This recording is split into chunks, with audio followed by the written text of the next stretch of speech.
Good morning, I'm Tony Leeds. I'm the chair of the European Industry Group, and it's my pleasure to welcome you to this web seminar in which we're going to look at the question of the potential use of total diet replacement for addressing the question of obesity and diabetes and other issues at the present difficult time of the pandemic, where we've seen obesity and diabetes alter the risk of development of more severe disease.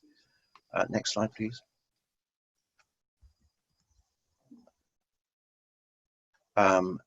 Before we begin, I'm going to just run through some housekeeping issues. If we move to the next slide, please. Please use the Q&A option at the bottom of the screen to type in short questions, and we'll try to select from these at the end of each presentation. Please also complete the evaluation form at the end of the event. Registration is essential to obtain the SCOPE points for those of you who are registered to acquire World Federation of Obesity SCOPE points. So if you're looking over somebody's shoulder, you do need to register independently.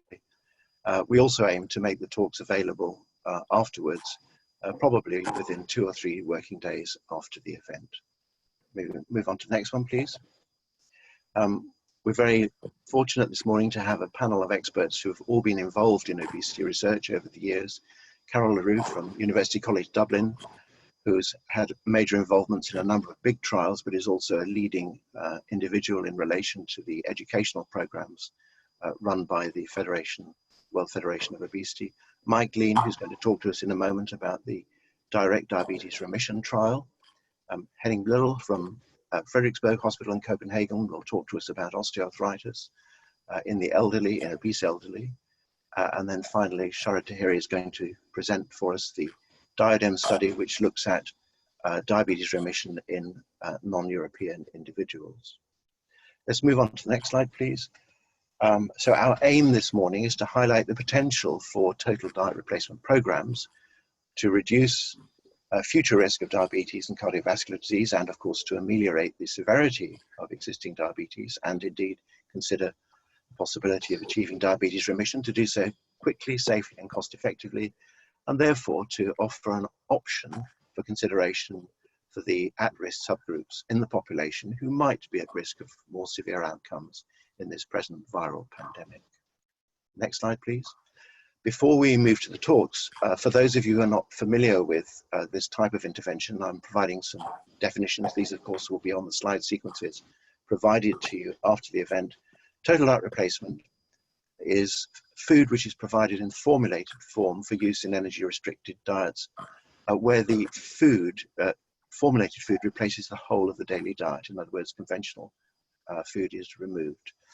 Of course, there's an enormous degree of flexibility, and some research centres have used total diet replacement plus some small amount of additional conventional food as well. But that's the formal definition in EU regulations. Then there is low-calorie diet, low-energy diet, 800 calories or above, up to 1,200 calories if it's a total diet replacement. Very low-calorie diet is defined quite clearly as 800 calories or less. You'll see that I've referred to portion numbers there. Of course, portion numbers vary from manufacturer to manufacturer. For the low-calorie diet, it's usually and often, but not always, 4 portions of products. And then finally at the bottom is the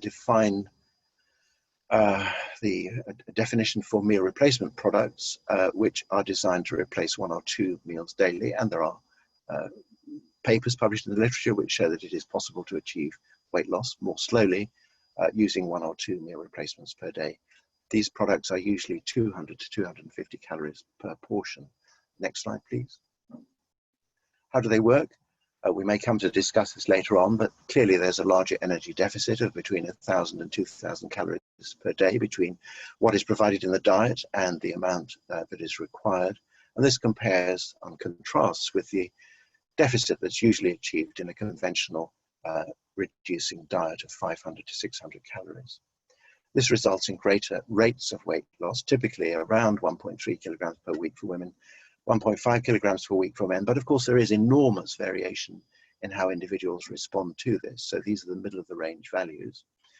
One of the interesting issues is this: the type of diet does result in high compliance. If I take one example of the 8-week diet used in the preparatory phase of the 8-country pre-diabetes study that has already been published, at least the additional 8-week period, 91% of the individuals managed to complete that first 8-week total diet replacement intervention. So high compliance, and that is also reflected in relatively high compliance in other clinical trials as well.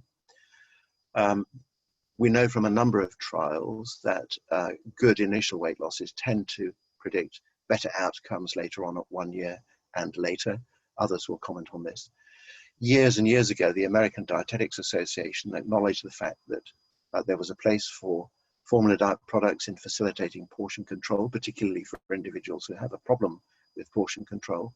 And then finally, mechanisms, which we may or may not have time to touch on, but the very early suggestion that taking the energy intake down to a low enough level would result in a higher level of ketone bodies circulating in the blood, and this would have an appetite suppression effect. There's a little bit of experimental evidence for that in relation to reducing the ghrelin effect of energy restriction.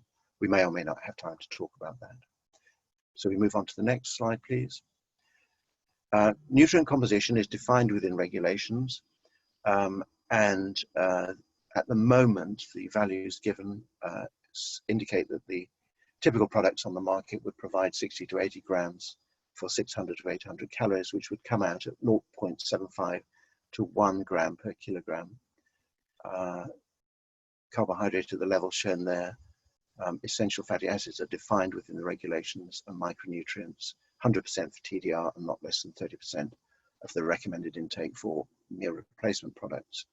You need to be aware that there is within the European community and the European Union an intention that the composition will change in 2 years' time, and I think Mike is going to talk a little bit about that in the future. So thank you very much. We will now move on to consider the first talk, in which Carel le Roux is going to consider obesity nutritional status and COVID-19. Carel. And our first speaker is Carel le Roux. Carel, we're looking forward to hearing what you have to say. Thank you. Tony, thank you very much for this opportunity to share some of our ideas and thoughts with you. And I'm really sort of showing this picture from right from Derby, you know, showing what the Victorians thought about science. And it reminded me how we are approaching the whole COVID-19 epidemic. You know, most of us are scared, as some of the participants in the painting is. Others are fascinated.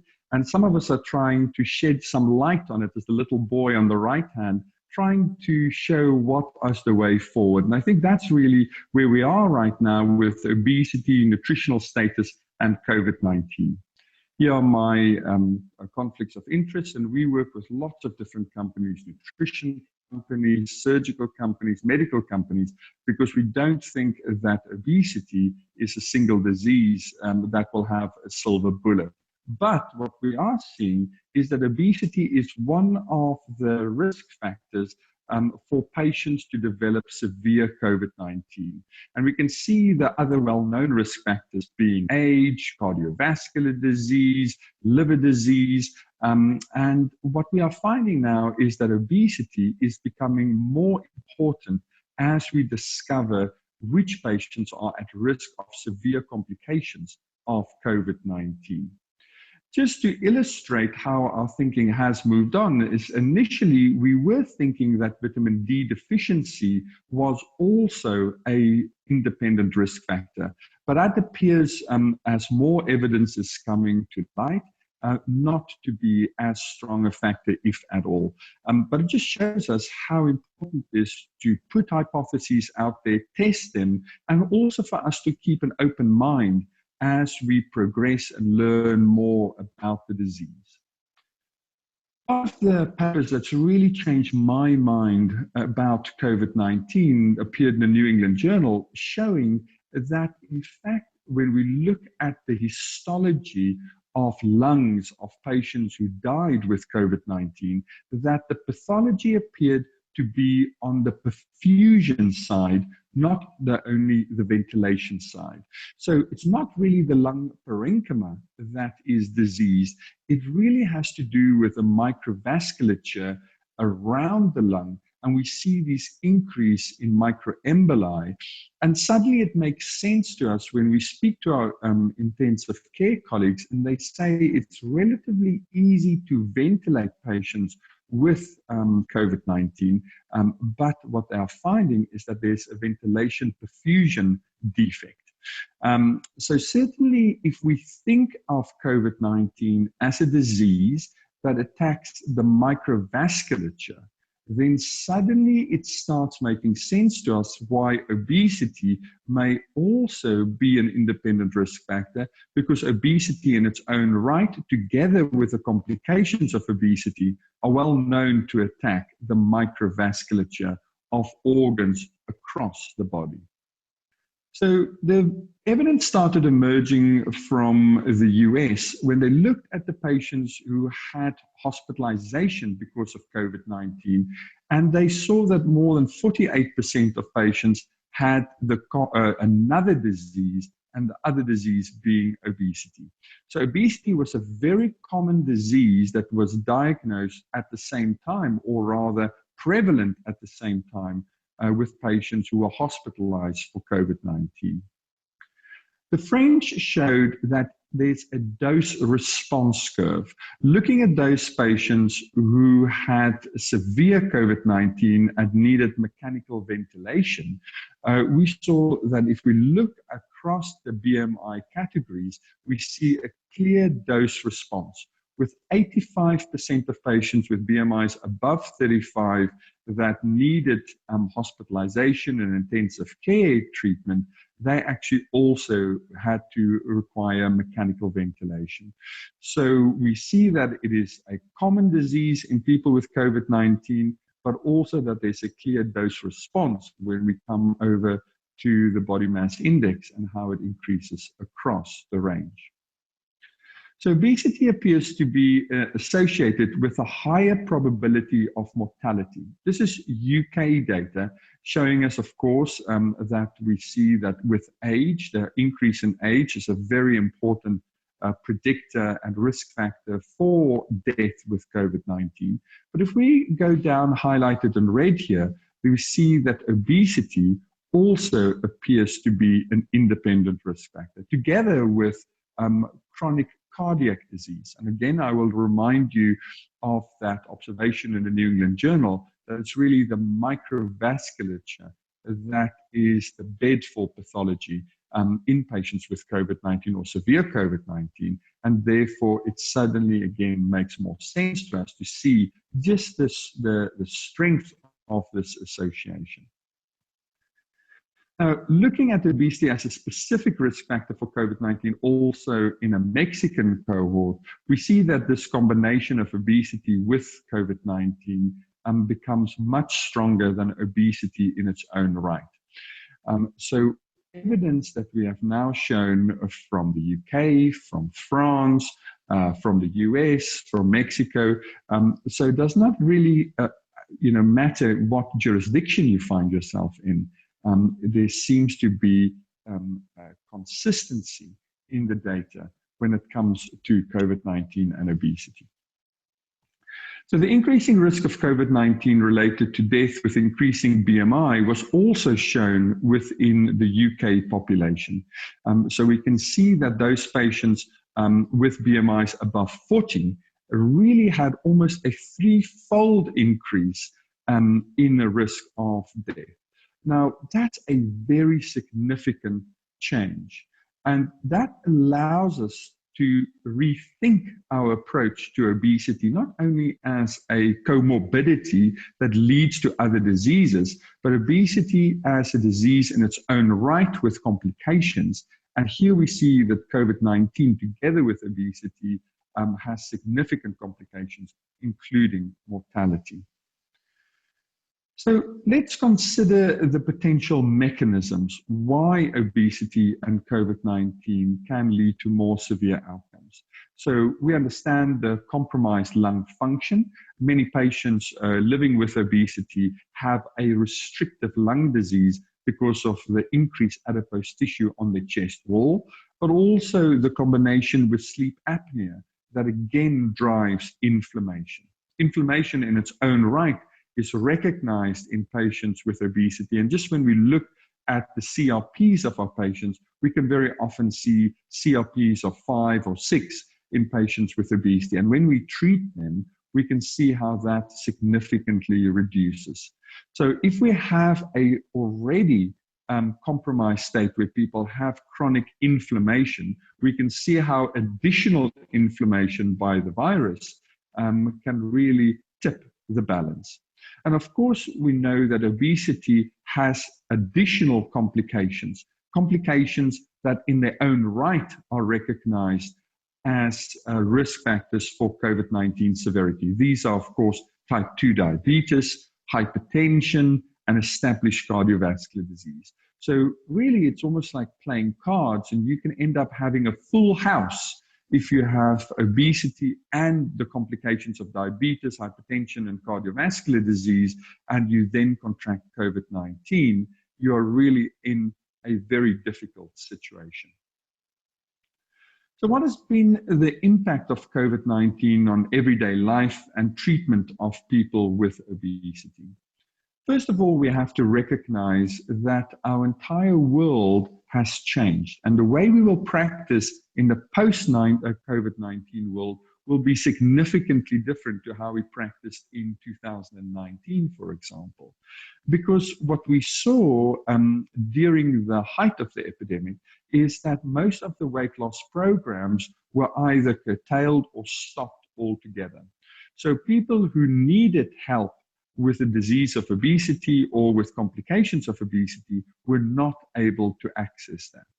Moreover, we were asking people to self-isolate at home, and especially when the data became apparent that obesity is the independent risk factor, that these patients should also cocoon or shield themselves. And that, of course, increased sedentary behavior, enforced sedentary behavior, that further disrupted the disease of obesity.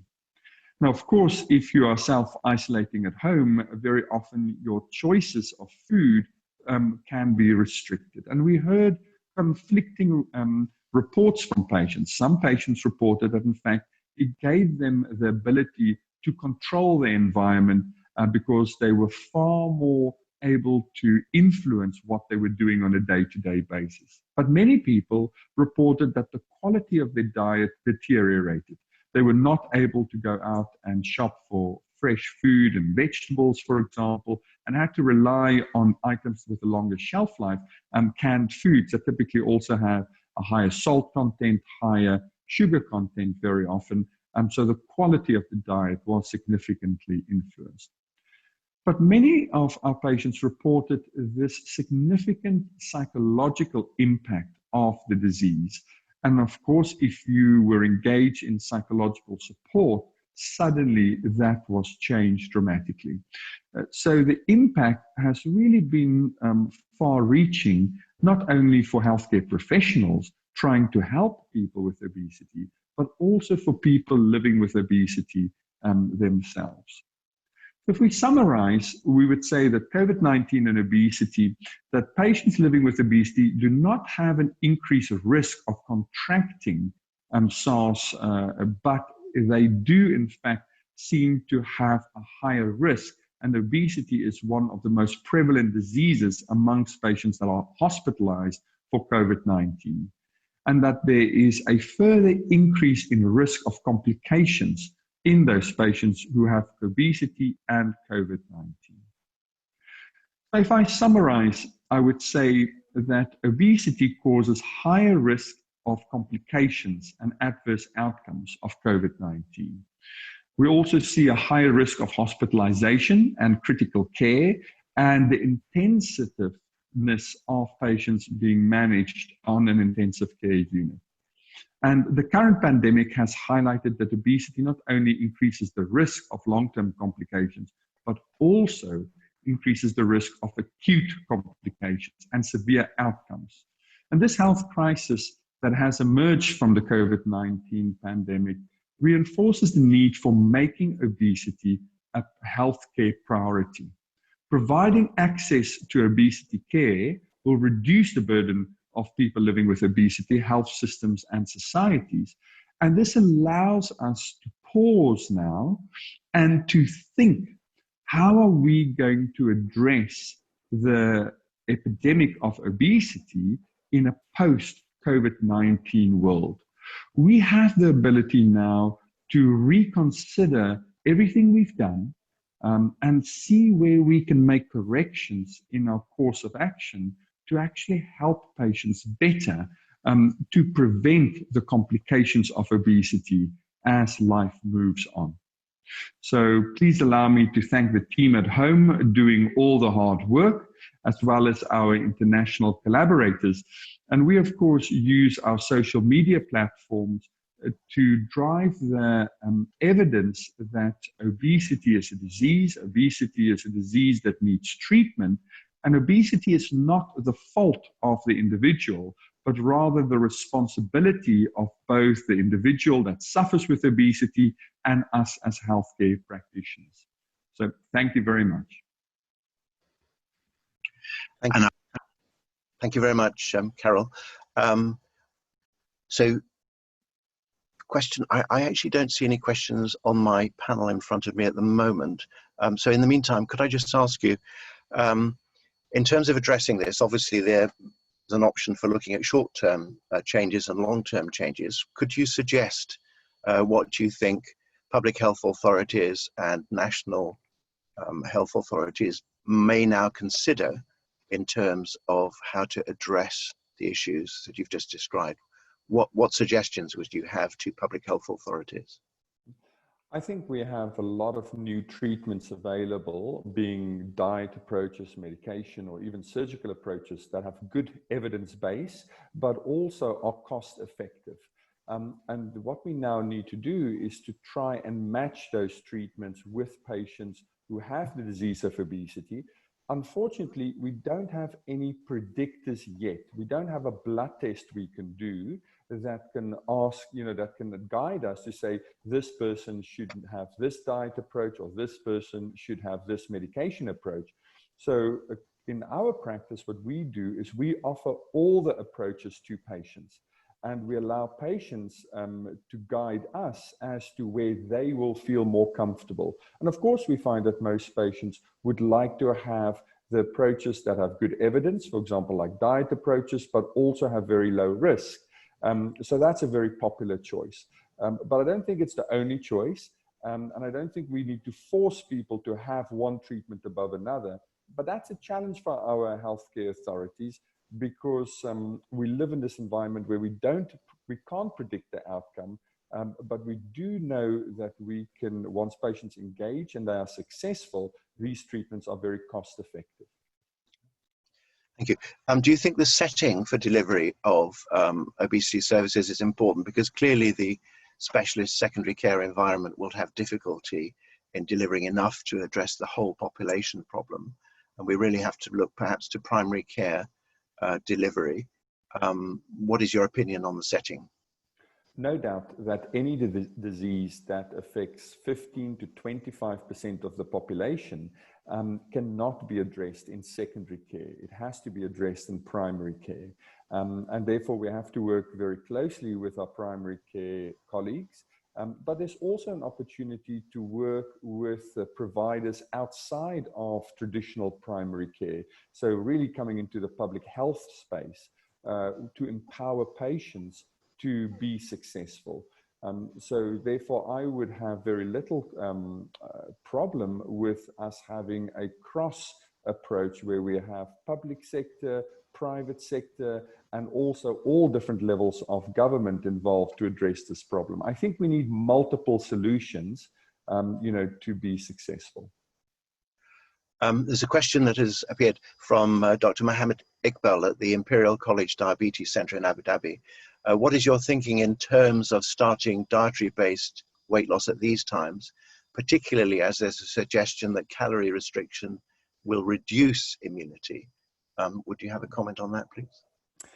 I think what we are seeing is that patients who have obesity already have reduced immune systems.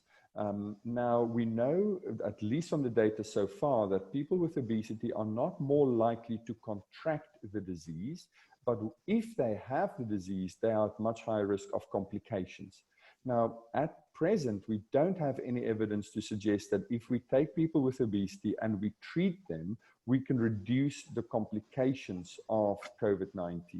But just remember that in the next year, more people are going to die with the complications of obesity without COVID-19. More people will die because of cancer-related obesity or diabetes-related obesity or cardiovascular-related obesity without COVID-19 than people will die with COVID-19 and obesity. So it means that we also have a responsibility to address the diseases that people die from today that are not COVID-19 related. So in our practice, we are comfortable in actually starting treatments as per usual, and to allow patients to reduce their risk of overall morbidity and mortality. But I don't think we have the evidence that to claim that this has any effect on COVID-19 related mortality or morbidity. Thank you. And one of his colleagues, Dr. Nada Lesan, again from Abu Dhabi, asks, the risks seem to be associated with diabetes, but it doesn't seem to correlate very well with glycemic control. Can you comment on the relationship of the risk in relation to glycemic control? I'm sure that Mike Lean may also want to comment on that in his talk after this, but the evidence, correctly as stated, is only emerging now. There's a clear evidence that patients with type 1 diabetes have a much higher risk of mortality. There's evidence that people with type 2 diabetes have a higher risk of mortality. There's emerging data that suggests that glycemic control does have a dose-response effect. So people with the worst glycemic control have a higher rate of mortality, but that evidence is disputed, and I think more evidence is required in this space. Again, I would make the point that COVID-19 is a very important disease right now that really requires our attention, but it should not detract us from the other complications of obesity and the other complications of diabetes, where we know improved glycemic control have a better outcome for microvascular and macrovascular complications. Yes. And then a final question just before we move to Mike's talk. There's a question from PJ Jennat, who says, is COVID-19, does it have an influence on cholesterol-related diseases, so hyperlipidemias? One of the strongest evidence that I have seen is in patients with chronic kidney disease and how a reduction in GFR really drives mortality. Now, the reason why I'm raising that is if we see diseases, for example, established heart disease, established chronic kidney disease, and obesity to some effect, that really drives microvascular complications. What we are then also appreciating that this disease is really attacking the microvasculature around the lungs, causing this ventilation perfusion defect.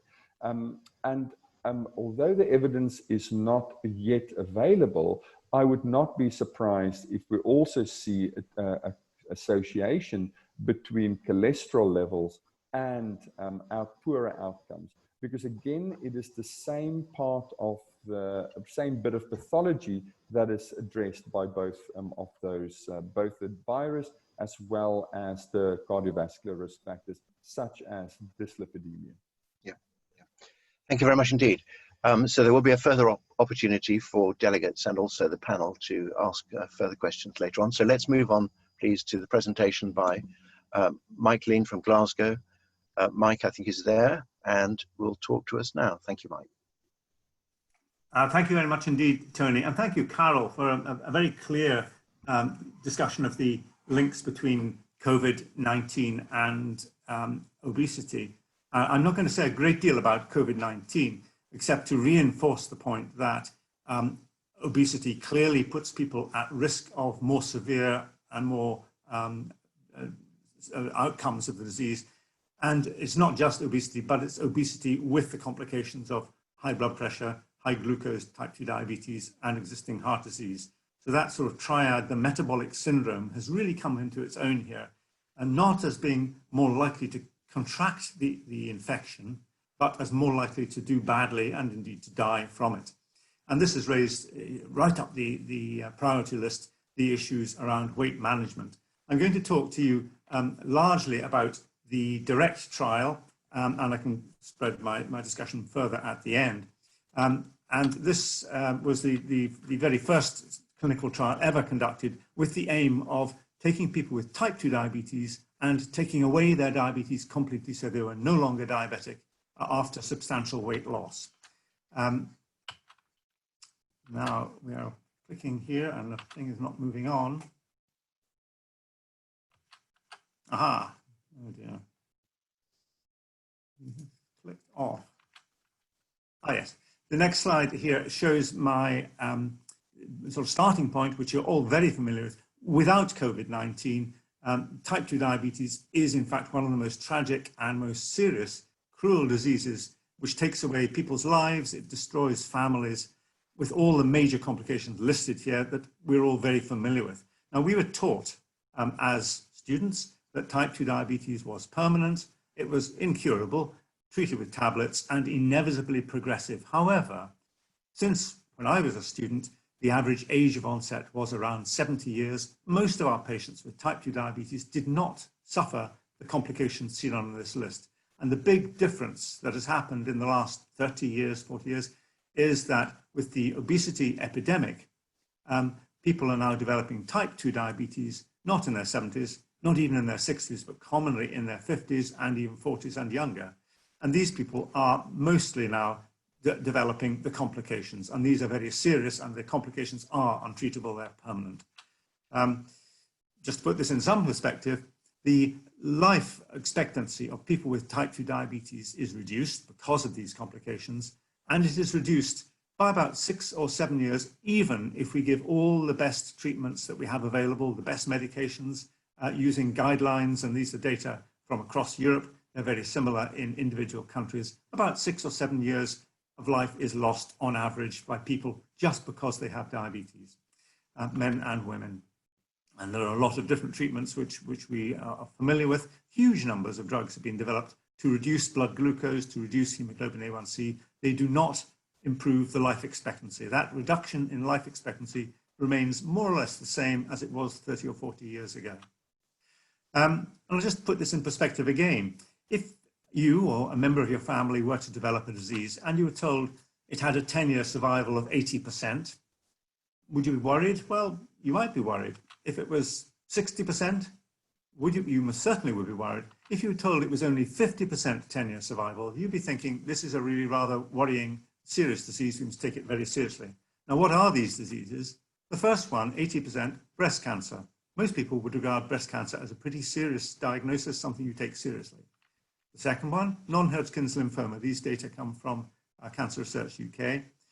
60% survival at 10 years is a very poor survival despite our treatments. And of course, what I'm going to say and tell you is that from studies, particularly in Scandinavia, the 10-year survival with type 2 diabetes, 50% across the board. Now, that always are adjusted for age and such like, but it puts in perspective, type 2 diabetes is at least as serious as many cancers and more serious than some of the big cancers that we're frightened of. We should take it much more seriously. And we know the cause, we know the primary cause of type 2 diabetes. Of course, you have to have a genetic predisposition, but the primary cause is weight gain. And this extraordinary study from the Nurses' Health Study in North America, showing relative risks going up to 100-fold with a body mass index of 35. Important to recognize here that the risk of type 2 diabetes is already increased, and this is in largely Caucasian populations, roughly 10-fold with a body mass index of 25. So much of our type 2 diabetes is being seen with people whose body mass index is not obese and not even overweight by current terminology. And we also know from a number of major trials that quite modest weight loss of the order of between 4 and 8 kilograms can prevent the development of nearly all type 2 diabetes if it's sustained weight loss of that order in the diabetes prevention trial. So weight gain is the cause of this disease, and we know that preventing weight gain will stop it developing. The big question, can weight loss take it away? Now, the surgeons have said for many years that they see diabetes disappear when patients have bariatric surgery. The first randomized trial, which was done by John Dixon in Melbourne in Australia, showed this very clearly. It's a very small trial, but what it showed was in the black, the people who failed to lose much weight their weight losses were under 10% in the main, remained diabetic after 2 years, and they're in the black in this slide, with the usual diet, usual diabetic clinic, or gastric banding. Those who lost weight became white. They became no longer diabetic after 2 years, and they had a remission rate, no longer diabetic, not requiring treatment, of about 73% for bariatric surgery. I put a line on this at about 15 kilograms because that seemed to separate the greater successes from the lesser successes. And with that, you get 83% remissions with a 15 kilogram weight loss. People who lost more than 15 kilograms, 83% no longer diabetic after 2 years. And in fact, we could probably have put that line at 10 kilograms weight loss and got the same result. So this tells us that you don't need to lose 20, 30, 40 kilograms to get rid of type 2 diabetes. And 15% becomes the sort of target which is just about possible now with dietary approaches, perhaps also with more modern medications as well. And we know also from a very old study published, in fact, from Scotland in 1990, that people who lose weight with type 2 diabetes, if they're overweight to start with, BMI over 25, they will live longer. And this is a striking study because what it showed was that with 15 kilograms weight loss, the life expectancy of people with type 2 diabetes was the same as people who never had diabetes. If they failed to lose weight, then their diabetes would take 7 years off their lives. If they lost 15 kilograms, they would live as long as people who'd never had diabetes. So that 15 kilograms seemed to ring a bell.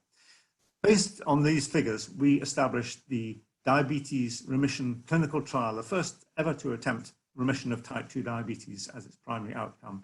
We conducted this across Scotland and the northeast of England in collaboration with Roy Taylor, who works in Newcastle. We divided practices into controls who had all our guidelines. They got all the best treatment for diabetes. They didn't have to pay for it under the National Health Service, so all the top treatment, current treatment, which is recommended. The intervention group had the same guidelines, the same treatments, plus the Counterweight Plus weight management program, which I'll describe for you. And we had a very high uptake, people very keen to get remissions of their diabetes. And we selected people who were very typical of the sorts of patients seen in primary care. And these are patients who they don't go to hospital as part of the trial. They're seen entirely in primary care. Age 54, on average, body mass index about 35, hemoglobin A1C 59. And we purposely took people within 6 years of diagnosis. So they had diabetes up to 6 years. And they were not yet on insulin because this was conducted in primary care where the doctors were not so confident about adjusting insulin. The intervention, that, as I say, they were seen entirely within their villages or their practices in the country. They were seen on day one. And on day one, we said, we want you to stop all your anti-diabetes medication and all your antihypertensive and diuretic medications. And we had a protocol through the trial so that if blood glucose rose or blood pressure rose, they would restart medications. But our hope was that they would lose weight and that they would not many would require to go back on medication. They then went on to total diet replacement, which, as Tony explained, meant that they were being asked to take a formula diet 3 times a day, which would provide all their nutrients entirely safely, all the required nutrients, but only 830 calories a day. And on that, we expected them to lose somewhere between 1.5 to 2 kilograms every week if they followed it completely. Of course, many would not do that. But that was the wish. They were then seen 2 weekly during that time. They moved on to a food reintroduction program, very carefully designed program to reintroduce foods, not the old foods they were eating before while they were overweight and diabetic, but a new normality of a dietary program, which would then lead them on to weight loss maintenance. And they were followed up to support them through weight loss maintenance for 2 years. Observations are continuing for 5 years, but that was the randomized trial. We're not moving on. Can we move on?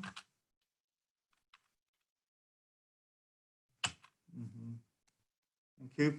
The results, which are shown here, I'll just explain the slide. This shows the phases of the intervention. So on the left-hand side of the slide, we see there was a average 14 kilogram weight loss during the total diet replacement phase of the trial. That was in the red, and that was mostly from patients who remained on the trial, and this is shown in the in the red line. Those who fell out, who dropped out, a small number, lost less weight during that period. These people went on to food reintroduction, where they gained about 1 kilogram, and that gain was mainly in those who dropped out of the program at that phase. Those who stayed in the program, in the red, their weight losses were maintained. Then into weight loss maintenance. Over the first year, there was a regain about 1.9 kilograms, and over the second year, about 2.8 kilograms. So there is weight regain during the trial. We were unable to prevent it completely, but these regains are rather less than have been seen with the old very low calorie diets, for example, where there wasn't a big effort to maintain the weight losses. Next slide, please. Moving on here. The primary outcome, as I say, was remission of diabetes. And when we set out to do this study, the target was that we should achieve 22% remission rate at 1 year. And I put a line here at 22%. We then assumed that our control group might have a 5% remission rate, just from previous evidence. Why 22%? That was because this is the figure where our public health doctors said we must take this very seriously and we should be putting this into practice if we can achieve 22% remissions at 1 year. It was also a figure which is twice as high as the remission rate seen in the Look-Ahead trial in North America. And we felt that we could do better than that in a British or Scottish trial. The next slide shows what we actually achieved. And as you may well have heard, that in the control group, the remission rates were approximately the 4 or 5% that we anticipated. In the intervention group, the remission rate was in fact 46% at 1 year, and that was still 36% at 2 years. So well over a third of our patients free from diabetes, not requiring medication, hemoglobin A1C below 48 millimoles per mole, so not diabetic under current criteria at 2 years. And if you look at this according to the weight losses achieved, the focus really is on the columns for weight losses of 10 to 15 kilograms and above 15 kilograms. And you can see that above 15 kilograms, the remission rate was 86% at 1 year, 82% at 2 years. So at least as good as bariatric surgery if you can lose 15 kilograms. And indeed, the weight losses for 10 to 15 kilograms, about 3/4 of our patients were no longer diabetic after 2 years. So it then emphasizes the need for the weight loss and maintaining that weight loss. We also saw a lower hemoglobin A1C with fewer patients requiring medication on this slide. And on the next slide, a lower blood pressure with fewer patients requiring antihypertensive drugs at 2 years. And these add up to an economic advantage. Thank you, the next slide shows that stopping the antihypertensive medications and diuretic drugs on day 1 was done to avoid postural hypotension, which is commonly a problem with rapid weight loss. There was no postural hypotension. And what we saw was that weight losses fell significantly in all groups, whether or not they had previously been on antihypertensive medications. So that at 2 years, 1 year in this slide, you can see that their blood pressures were approximately 1 millimeters of mercury lower for each kilogram of weight loss. They were on average about 10 millimeters of mercury lower than at baseline, even those who had previously been on medication. Some patients did require to go back onto medication, of course, about 30% at the end of total diet replacement. The cardiovascular risks fell significantly. In fact, they were halved in the patients who achieved remission of diabetes. At baseline, the Q risk was 16%. That's a high risk of cardiac events. At the end of 1 year, the next slide shows that they had fallen to 8.2%, which is a lower risk, much lower risk, and their hemoglobin A1C was then in the normal range of 40 millimoles per mole. Next slide shows that there were fewer serious adverse events in the intervention group. That's a little bit unusual. Most clinical trials of drugs will have serious adverse events in the intervention arm. We found more adverse events in the control arm. The intervention arm had less, and they were largely diabetes-related complications, vascular complications of diabetes. And quality of life improved, which was an advantage. There was, the next slide shows that a very complicated analysis of the economics of this, which relates to the UK system, but also elsewhere. And I can tell you briefly that in the green at the top, our intervention group did have an initial cost of the intervention, but because there was a saving, they had less cardiovascular events, they had less drug requirements. Their total lifetime costs were lower than the blue group at the bottom, the control group. So there was actually a saving of medication with improved quality of life and less diabetes. And the next slide just tells us that this trial has told us a great deal, which confirms and extends what Carel le Roux was speaking about in the first talk, that obesity is it's a disease where there's excess body fat. Initially, that is in adipose tissue, which you can feel under the skin, most of it. At a certain point, people start to export that fat into vital organs, into the liver, into the muscle, into the pancreas, and those organs fail to function normally when they become fatty. And that personal fat threshold varies between individuals. It is much lower for people of Asian origin and from people in the Middle East, so that the liver becomes fatty, and that's a signal that diabetes, if it hasn't already developed, will very likely develop in that individual. And we know now that this process of fat accumulation and export into vital organs is reversible, because in the direct trial, we also measured magnetic resonance spectroscopy to look at the amount of fat in these vital organs, and showed that with the weight loss and those who had remissions, the fat was lost from the liver and from the pancreas, and these organs then started to function normally. The first phase insulin response regained.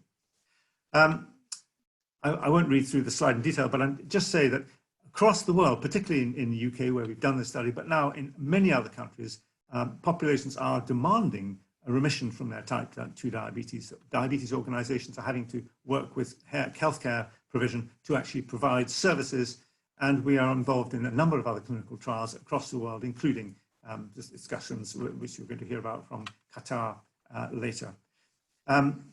I will mention very briefly, since it was brought up, that there are new regulations which are proposed and may well come into force in the next 2 years to reduce the magnesium content in the total diet replacements. And the theory here is that it would reduce diarrhea. This is extraordinary because we do not see diarrhea as a clinical problem with the current total diet replacements. It simply doesn't exist more than loose stools in the general population.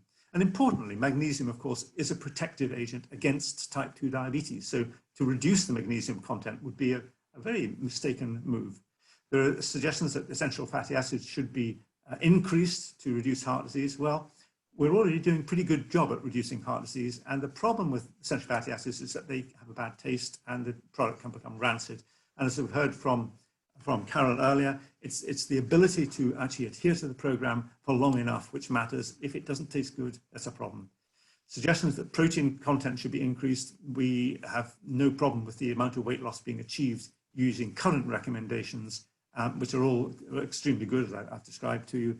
The problem with protein is, again, that it doesn't taste so good. It adds the cost to the program, and it can make the diets unpalatable. And there seems to be no reason to increase the protein content. Finally, there's a recommendation to include choline, which is a bizarre one because choline is not a required nutrient for adult humans. So we can come back to that in discussion if you like. My conclusions are that type 2 diabetes results from excess body fat and age in those who are predisposed to export it into vital organs, but it is reversible. And we should now make remission the primary aim of diabetes care, recognizing that not everybody can achieve it first time round. We will need additional medications.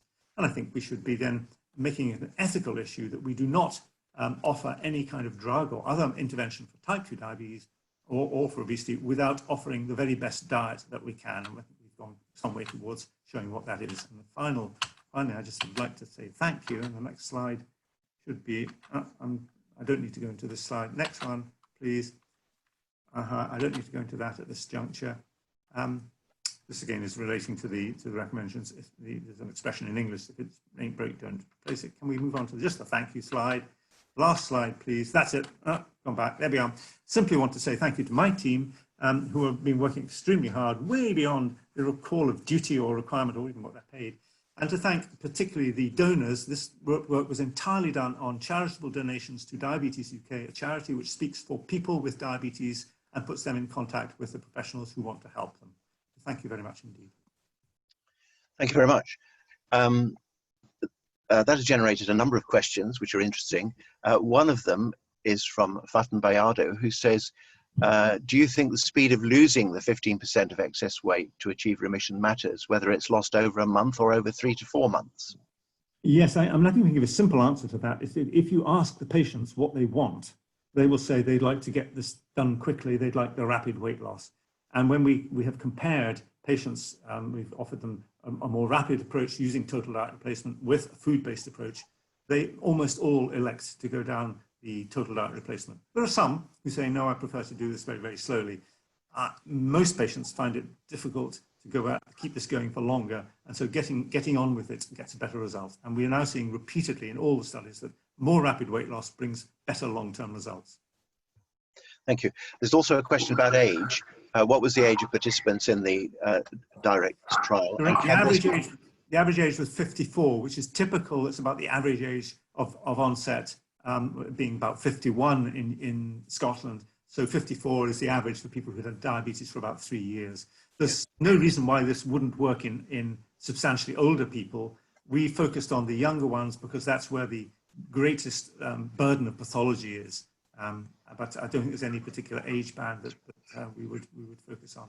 In the results at the end, it did appear that patients who are older tended to do slightly better with weight loss, and not to a major degree, but they did slightly better. So it was actually quite rewarding to work with older patients.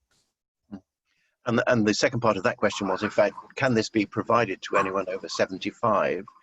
And this also relates to an earlier question that came up from Manuel Alves, which is, what is your opinion on sarcopenic obesity? Do we need to measure muscle mass in some of these people? Yes, the answer to the over 75s is you have to weigh up the effort, and it is quite hard work to do this. There are many 75-year-olds or older who are willing to put in that effort and who benefit from improved mobility, who feel better after they lost weight, and their metabolic state does improve. Whether that would translate into improved quality of life expectancy, I think, is more difficult once you're into 70 or 80s, especially. I think the medical gain is likely to be a bit less. You also raised the question of sarcopenic obesity. We know that a number or a majority, perhaps, of the older people in their 70s and 80s with obesity actually have very low muscle mass. There has been concern expressed that perhaps if they lose weight, they will lose muscle mass.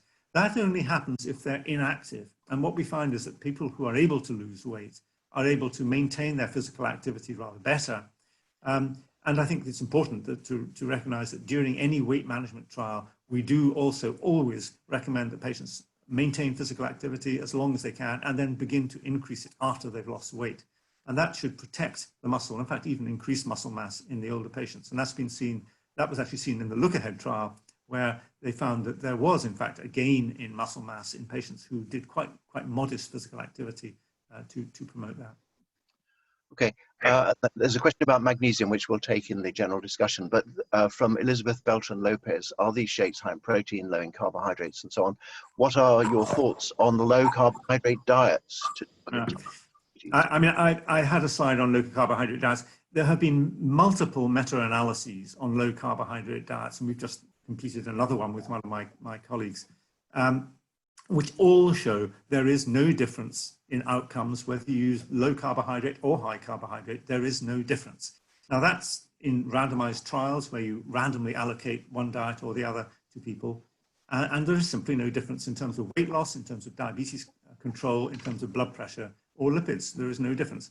But I think it is important to recognize that there are some people who prefer high carbohydrate type of approach, and there's some low fat approach, and there's some people who prefer a low carbohydrate approach. We can accommodate them both, and I think it's important that we recognize that. Okay, thank you very much indeed. I think we need to move on.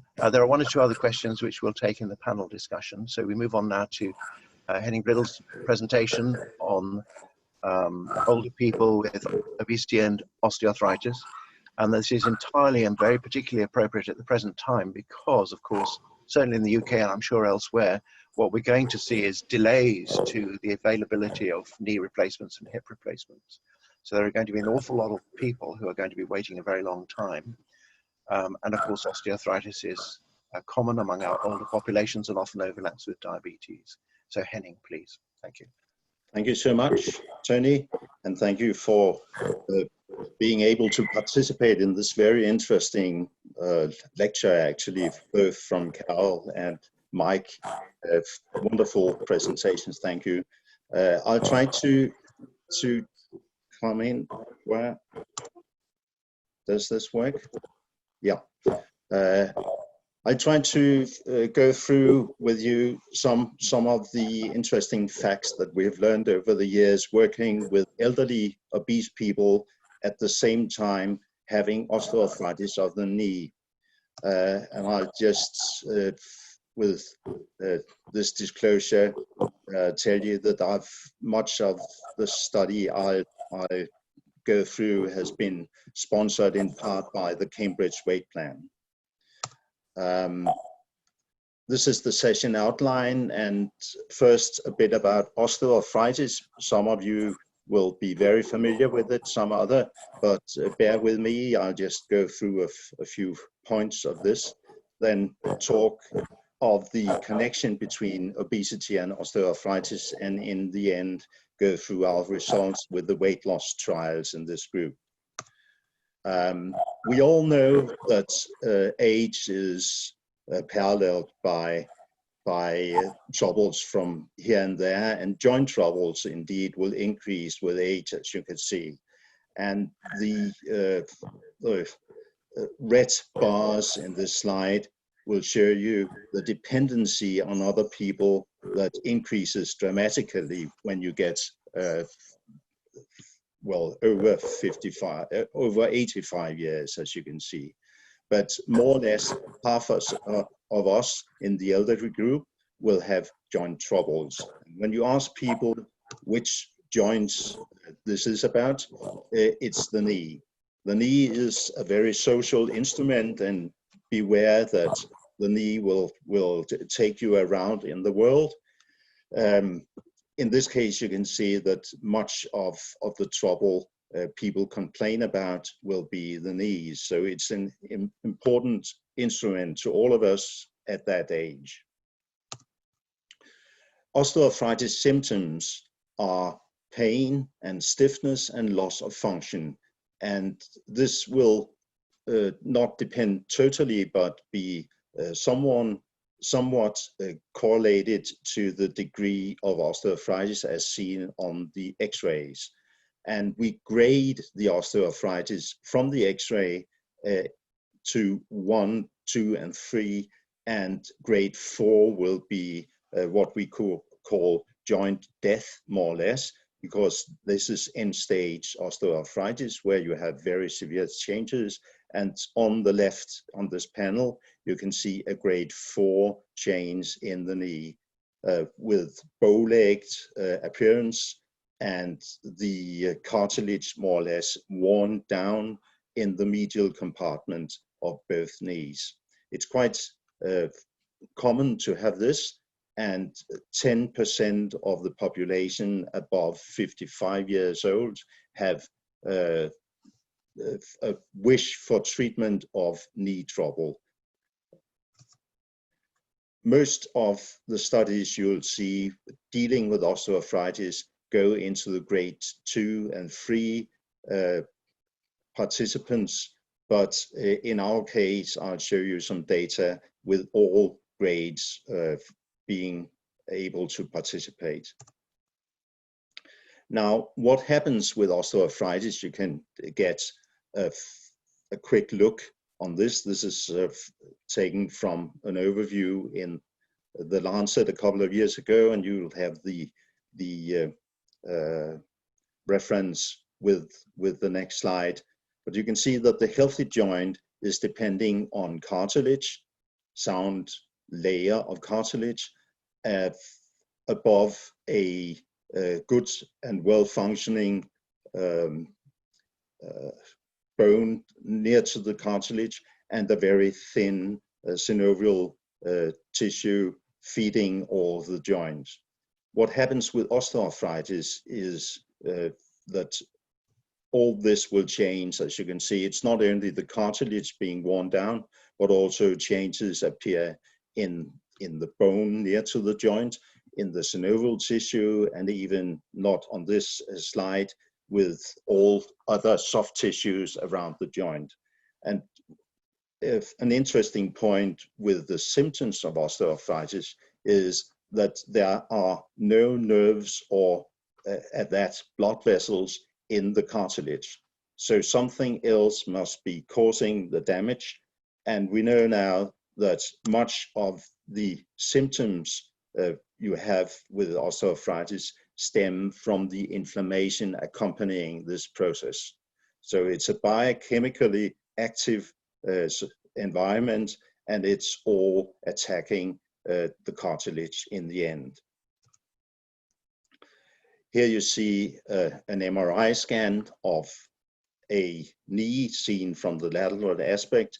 You can see on this slide the kneecap. There's fluid, there's fluid in the bursa above the knee. Here you have the femoral bone, and in front of all this you have the fat mass of the knee called the Hoffa's body.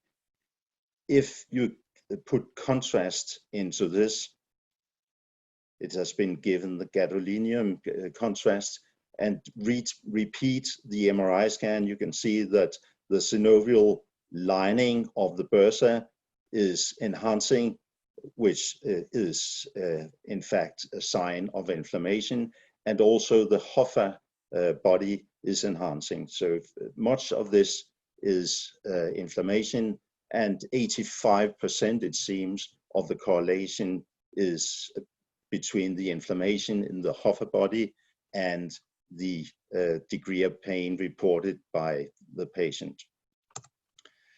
Now, obesity is very closely linked to osteoarthritis.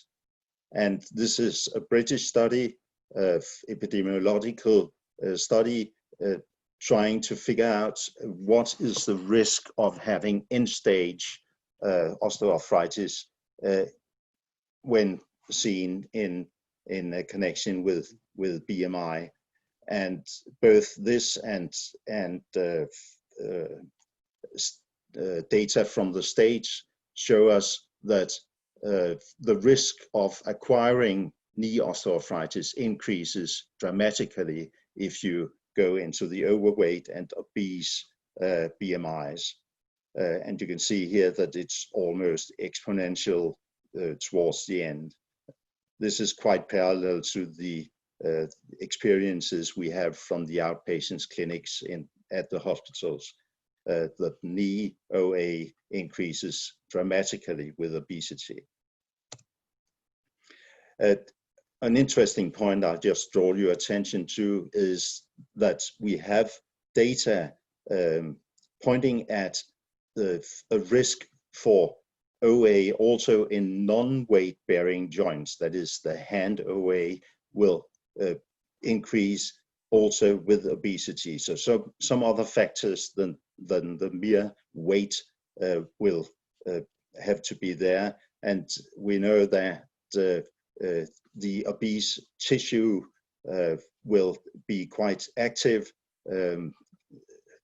and you have a number of factors being produced in the obese tissue, so like fat hormones, as we call them, and they all attack joints, it seems.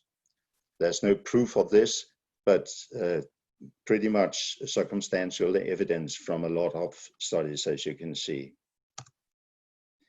Now, what happens if you lose weight having OA? The interesting point here is that people with bad knees cannot just be asked to increase their daily activities, not much, at least not as much as we would like to, and in any case, not enough to lose weight just by increasing activity. So these people are actually having a lot of comorbidities with their obesity, and one of them will be knee OA in many cases. So here's the Lancet publication again, and it summarizes what you can do yourself, and the most important thing, if you are obese, will be a weight loss. This is on top of the list. Of course, you can increase the exercise, and that'll be very good for you, but it seems that a weight loss is definitely the primary thing if you have a combination of osteoarthritis and obesity. In our first study, as you can see here, we had participants going in groups led by a dietitian, and they were given 8 weeks of low energy diet or very low energy diet and lost a lot of weight during this phase. Later on, food was reintroduced, and as we heard from other studies, we tried to teach people healthy food, but even so, being hyper-energetic, there was no significant weight loss during the follow-up phase. So it's a more stabilizing idea to have people attending these groups during this phase. The typical participant in this study was a 67-year-old lady with a BMI of about 35. But we had all kinds of participants, but of course it's mostly elderly people with knee osteoarthritis being part of this study. The weight loss resulted in a quite dramatic improvement in osteoarthritis symptoms. We have in osteoarthritis the internationally recognized ORACT-OASI response, and about 30% of the improvement could be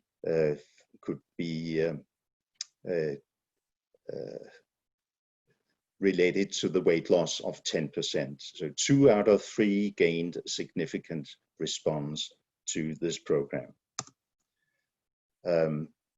This response was reached whatever grade of the radiographs. You can see that even grade 4 people were having a good chance of having symptomatic relief. So this led us to the notion that bad knees are no excuse for not losing weight. We carried on after the first 16 weeks with a stabilizing 1 year, and divided by randomization people into a continuous diet group, a control group, and a knee exercise group. And of course, this again, these people couldn't exercise to any major extent, but it seemed that just being in the exercise group led to some regain of the weight loss. Sorry for this group. But the diet-only group fared pretty well. And as you can see from the dropouts on the right side of the panel, the diet group is the most happy group with excellent compliance to the program.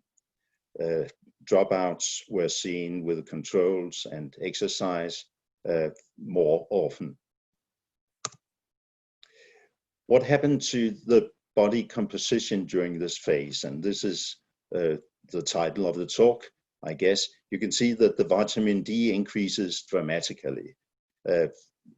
Part of these participants are off on very unhealthy diets, and this is quite common with obese people, that their daily diet is unstable and irregular and not very healthy, sorry to say.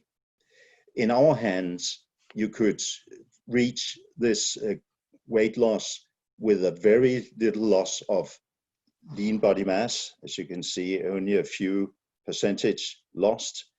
And the major weight loss was due to loss of fat mass.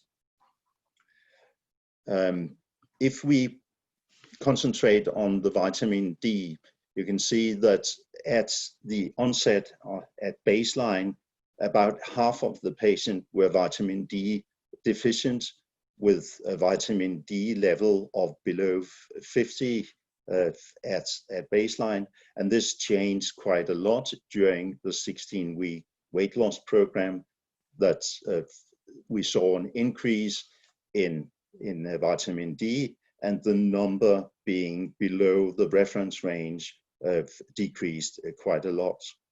During the following year, as you can see at the lower panel, the diet group decreased, or the number of deficient vitamin D participants decreased even further, and this was significant in comparison with the other groups in the randomization. So in the end, the diet-only group only had 8% vitamin D deficient. If we look at what this costs in grams of bone mineral, you can see again that it's not any trouble really with the initial program of the 16 weeks. During the follow-up phase the following year, you can see that we lost in the participants some bone mineral, even in the diet-only group, but again, this was less pronounced than seen in the other two groups with exercise or control. We carried on with these people for years, and actually did a 3-year further study, dividing people again into 2 different programs, all led by the dietitian. One of them had 18 visits distributed over the years with the dietitian, and were allowed 1 meal replacement per day during this period.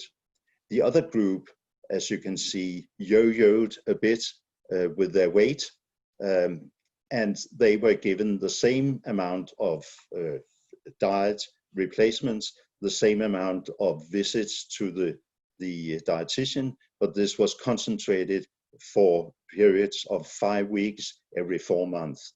And you can see that most of these people gained some weight during the other period, and during the intensive dietary period, they lost it again.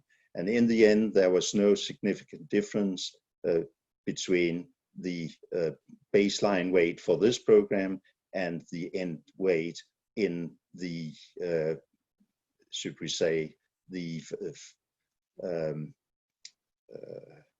group having the diet replaced for 5 weeks every 4 months. They were exactly at the same weight, while the continuous one with 1 meal a day replaced gained a bit of weight, but it wasn't that much. And everyone was happy with the program, and we lost, as you can see, over these years, some 30% of the participants. Oh, sorry, I've just another point. These people, at least half of them, have very bad knees. And during a phase of, as you can see, up to 4 years, we didn't see much surgery, knee replacement surgery for these very bad knees. So I think this is part of the outcome being participant in programs like this, that you reduce the number of knee replacements. As another point to make, I can tell you that having a knee replacement will not lead to a weight loss per se.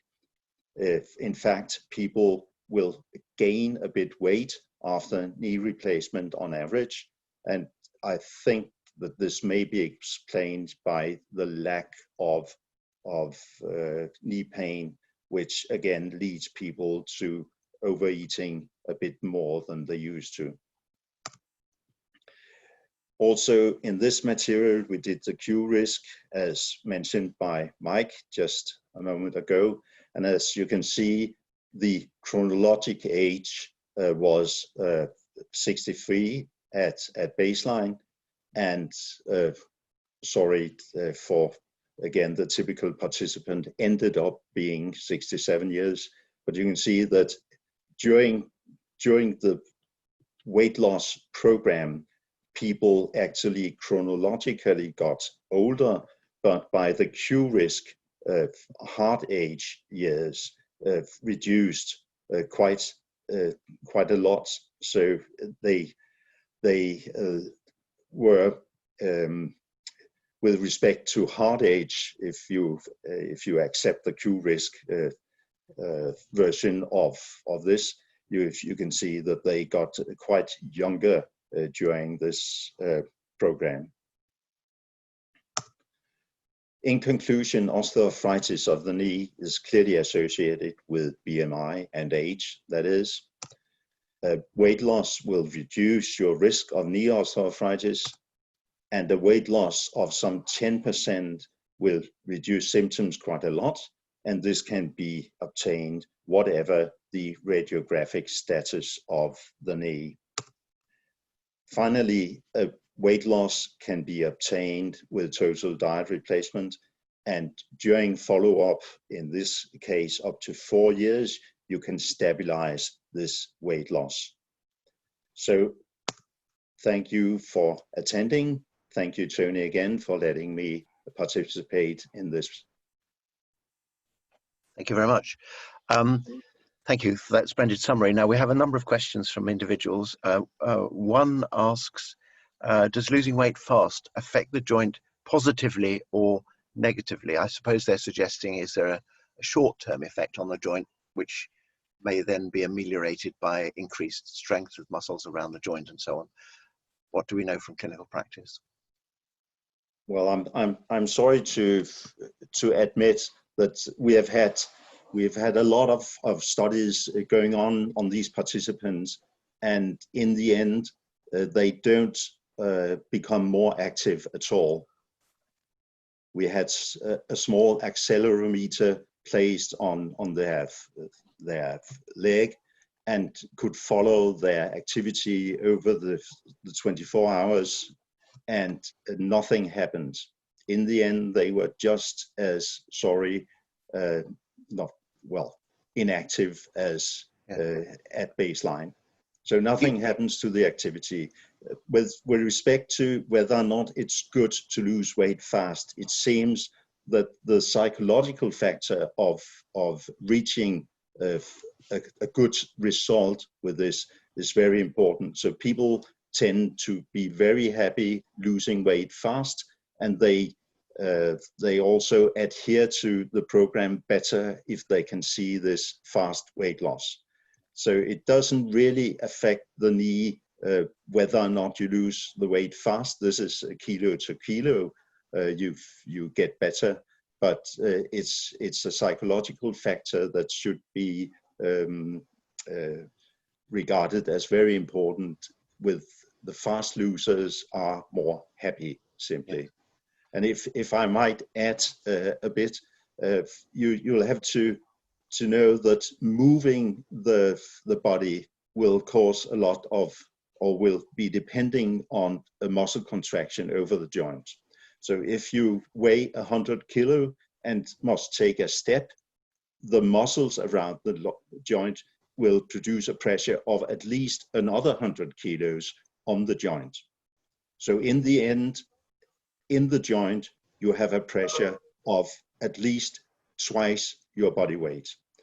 And ordinary walking will give you a pressure in the joint of 3 to 4 times your body weight, which on the other hand means that if you lose, for instance, 10 kilos in the joint, you will have a 40 kilo reduction of the pressure. So this is quite important for the joint, of course, but we haven't been able to prove that the cartilage destruction is changed by weight loss. sorry to say. Here's another important question from Rimbadas. Does a person who's going to have a knee replacement, should they use this type of diet before surgery or only afterwards? Well, I would definitely suggest that they use it before surgery because it reduces all kinds of complications with the surgery. We heard from Carel some of the obvious problems being obese, and this is all reduced with weight loss, which also gives you a better outcome of the surgery. So definitely before surgery would be good. And also we have tested this in another study in Denmark, that people, as I showed you, get healthier. So it's a healthier surgical material to be in the end operated. Yeah. Thank you very much. There are one or two other questions which we'll take in the main panel, but thank you very much, Henning. We'll move on now to, thank you, Shahrad Taheri, who's going to talk to us about diabetes remission and then highlight some of the research needs and issues relating to translation into practice. Shahrad, thank you. Well, thank you, Tony. The next slide, please. Well, thank you, Tony, and the organizers for inviting me to speak with you today. And I'm delighted that you've had some great presentations, particularly Michaeline has set the background for my talk, which will be helpful in moving forward. Next slide, please. These are my declaration of interest. Next slide, please. So I'm going to talk about the problem of obesity and type 2 diabetes, particularly in the region that I work in the Middle East and North Africa, and then talk about our ideas about the natural history of diabetes remission.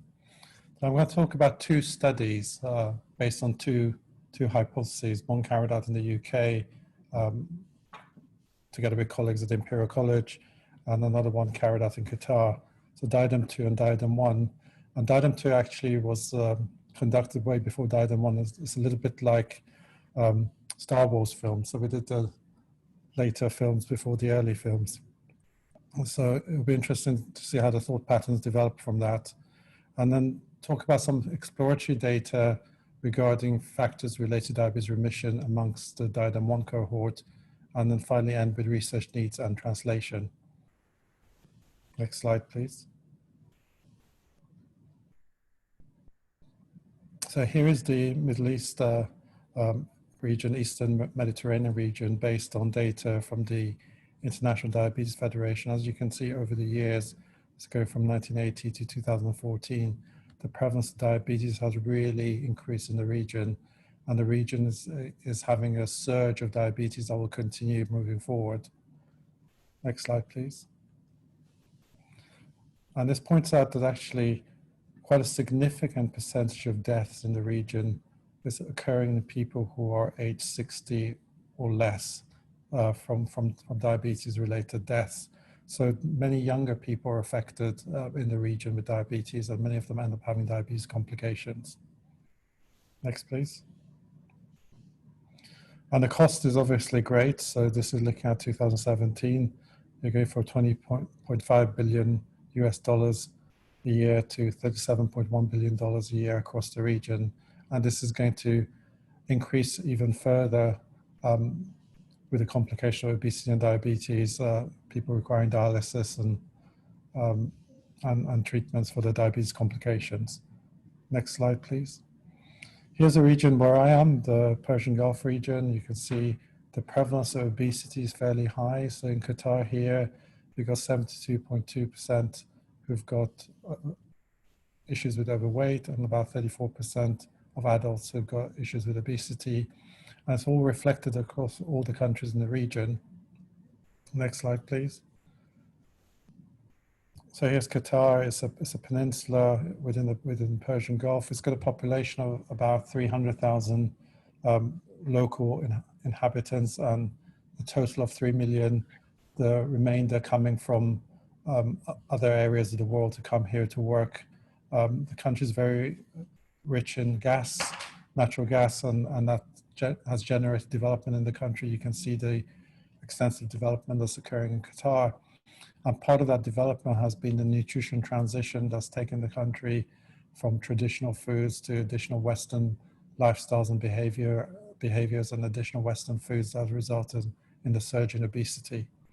The good thing about Qatar in terms of research is that because it's such a cosmopolitan, multi-racial community, any study that we do in Qatar has got the benefit of showing greater generalizability across different populations, and you will see that when we present the data. Next slide, please.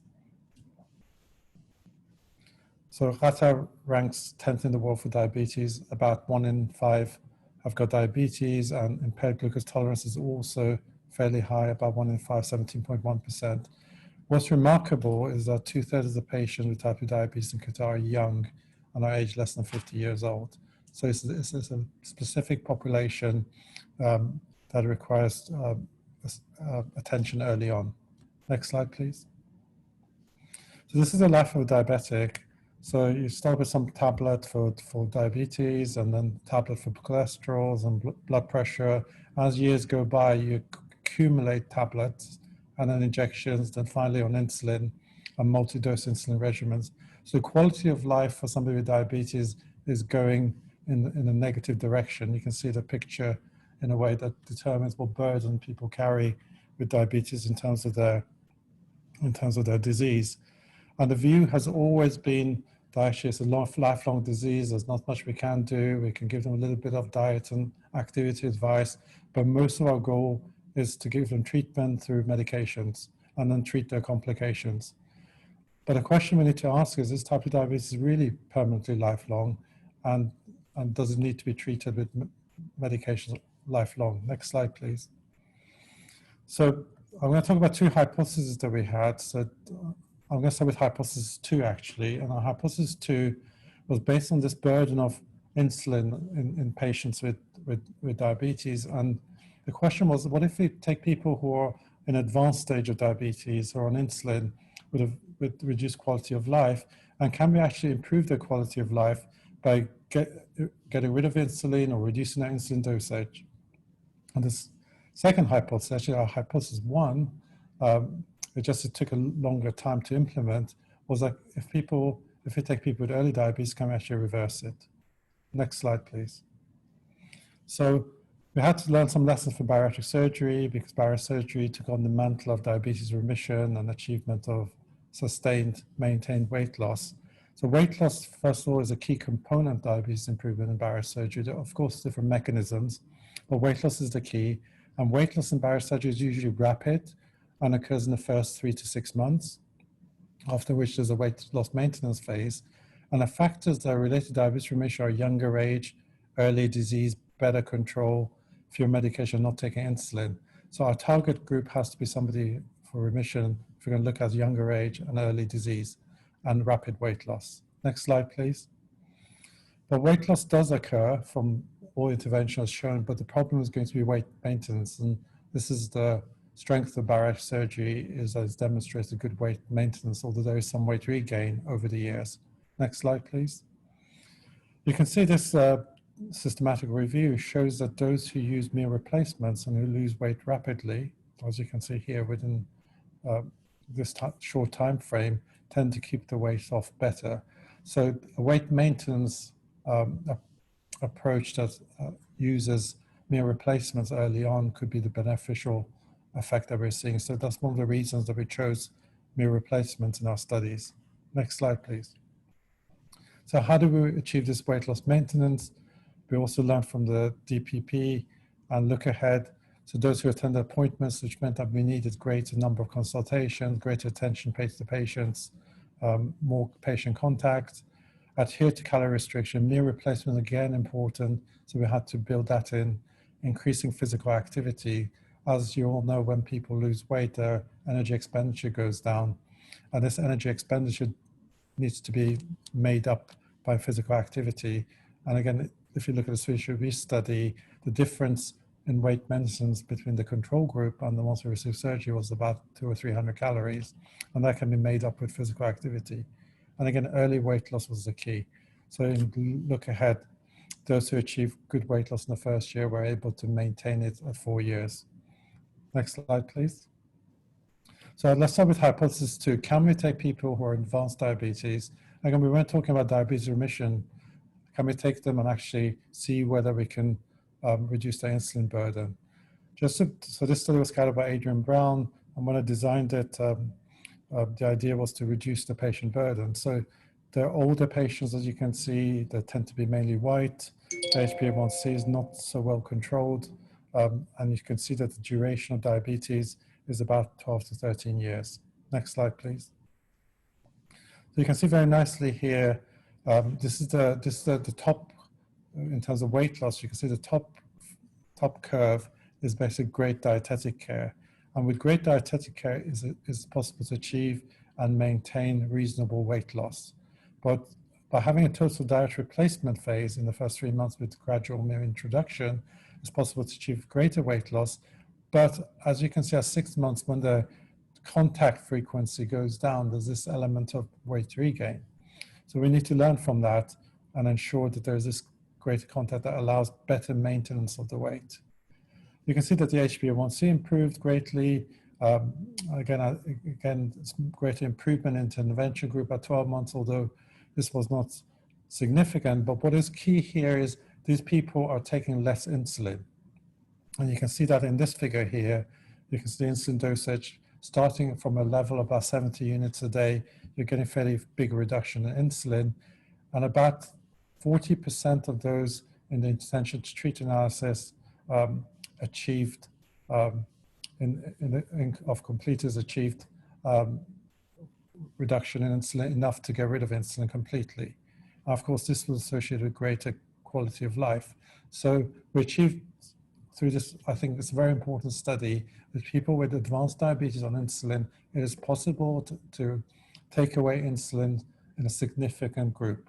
This kind of dietary approach can be given to people who've got even advanced diabetes. Next slide, please. So moving on to diadem 1.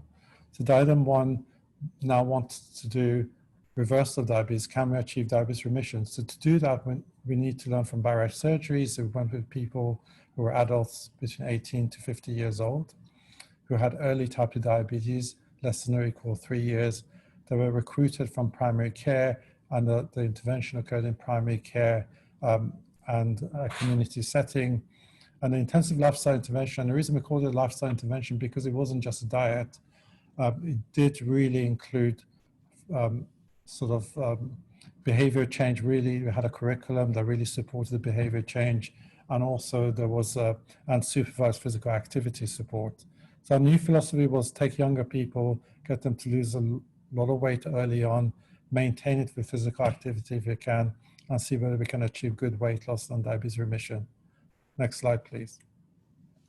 So we recruited, the BMI cut point was 27 and above. So we used meal replacement products. There was a total meal replacement phase. I'll go through that in a minute. Then we introduced food gradually, build up the physical activity, and had a multidisciplinary team support. Next slide, please. So you can see the stages here. So in the first 12 weeks, they had total meal replacement. They saw a dietitian and a trainer every 2 weeks. They saw a physician in the beginning. So we stopped all the diabetes medications in the beginning and reduced or stopped their antihypertensives or cholesterol medications based on clinical judgment. As you can see, then there was a follow-up with lifestyle change up to 12 months, and I'm going to present to you the 12 months data. Next slide, please. So just to show you what our cohort looked like. Firstly, if you look at we've broken down into North Africa and Middle East participants. You can see they came from 13 different countries. So this shows really generalizability of the findings across multiple groupings. There were 147 participants. The majority were male, which is unusual for most of the studies carried out in European countries, which are mainly female. And this reflects actually the population of early type 2 diabetes in primary care in Qatar. About 10% were managed by diet alone. And you can see that quite a significant numbers, nearly 70% were on 3 or more medications. One area that we need to point out is because this is such an intensive intervention, people have to come regularly, and they're younger individuals, so they're in employment. So 85% are in the working age group and are working. So it was possible for them to turn up and actually achieve the intervention. Next slide, please. In terms of complications, you can see having early diabetes, there are very few complications here. In fact, there was only one case who had a previous history of myocardial infarction. About a third had high blood pressure. Interestingly, nearly half reported snoring, although only 4% had a diagnosis of sleep apnea. And gastroesophageal reflux disease was common as well. Gout was not a contraindication in our study unless it was active. So about 10% had gout that wasn't active and they entered the study. Next slide. So in terms of body weight, you can see this is the control group. And the objective of the control group was to provide them with advice as well as support in terms of medication that optimize their weight loss. So what we provided them with the GLP-1 analogs, with the SGLT2 inhibitors, optimize the metformin, got rid of medication that might increase their weight like sulfonylureas. And you can see they achieved fairly modest weight loss, and it's equivalent to all the trials of GLP-1 analogs in terms of weight loss in diabetes. However, the intervention group achieved substantial weight loss, most of it occurring in the first 3 months, a little bit more 6 months, and they maintained it across 12 months. Next slide, please. You can see most of the weight loss was from fat mass in the intervention group. So generally this is based on bioimpedance, so we didn't carry out DEXA scans, but what our data showed that actually muscle mass was preserved, which could be because of increasing physical activity that was incorporated into the study. Next slide, please. So in terms of achieving milestones of weight loss, you can see a fairly significant percentage, 60% achieved 5%, and a third of the control group also achieved that because we were optimizing the medications. However, when you go to greater degrees of weight loss, 10% or more, or 15% or more, you can see that intervention, about 1 in 5 achieved greater than 15% weight loss. Next slide, please. HbA1c improved, obviously, in the control group because we were optimizing the medication. They achieved modest weight loss. However, you can see that the degree of improvement is not only greater in the intervention group, but also is sustained, and also these individuals are not taking medications, the majority. So without medication, they've achieved substantially better HbA1c. Next slide, please. Now, for the headline here, in terms of diabetes remission, we define diabetes remission as an HbA1c of less than 6.5% and off medication for 3 months. But note that these individuals, the medication was stopped right from the get-go, which means that actually this is like they've been off medication for 12 months since they've been randomized. So this fits with a similar criteria as to the ADA consensus criteria in terms of diabetes remission. So in the intervention group, 61% achieved remission, which is greater than the direct study, and we can discuss why that might be. And this was 12% in the control group. However, you can see that 33%, 1 in 3, achieved normal glycemia. That is an HbA1c of less than 5.7%, which is really excellent. So we took these individuals with early diabetes and managed to put them into remission in the substantial group, and also a third of them into normal glycemia. Next slide, please. And in terms of insulin sensitivity, we looked at that in terms of quickie, quantitative insulin check index, and HOMO-IR, and beta cell secretion is HOMO-B percent B. You can see HOMO-B is actually changes, so there's a difference that's occurring between the two groups, of the greater insulin sensitivity in the intervention group. Next slide, please.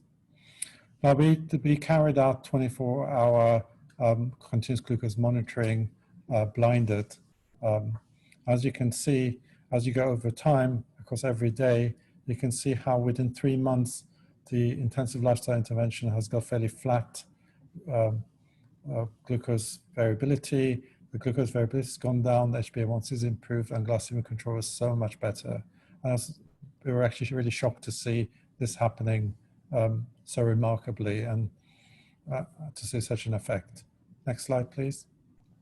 In terms of blood pressure, at 12 months, the intensive lifestyle intervention compared to the control group, 71% achieved normal blood pressure, while only 50% of the best medical group achieved that. Next slide, please.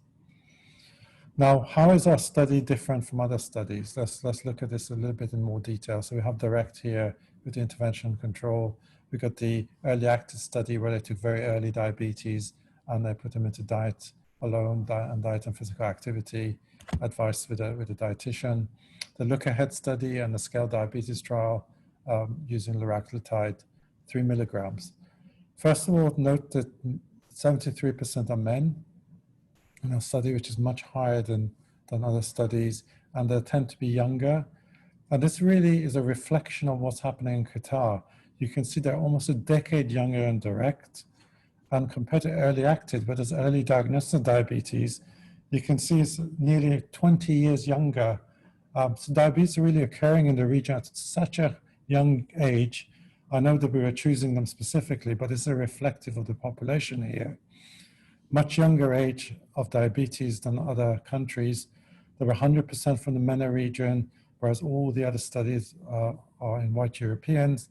The BMI and waist circumference are very similar. Diabetes duration is 1.8 years, which is less than DIRECT, but greater than early active, because early active picked very early diabetes off primary care.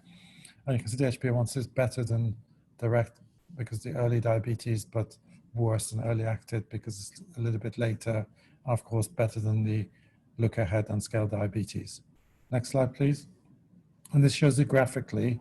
In terms of age, you can see the group is much younger and the HbA1c is sitting a little bit above early active, but less than DIRECT and less than look ahead and scale diabetes. Next slide, please.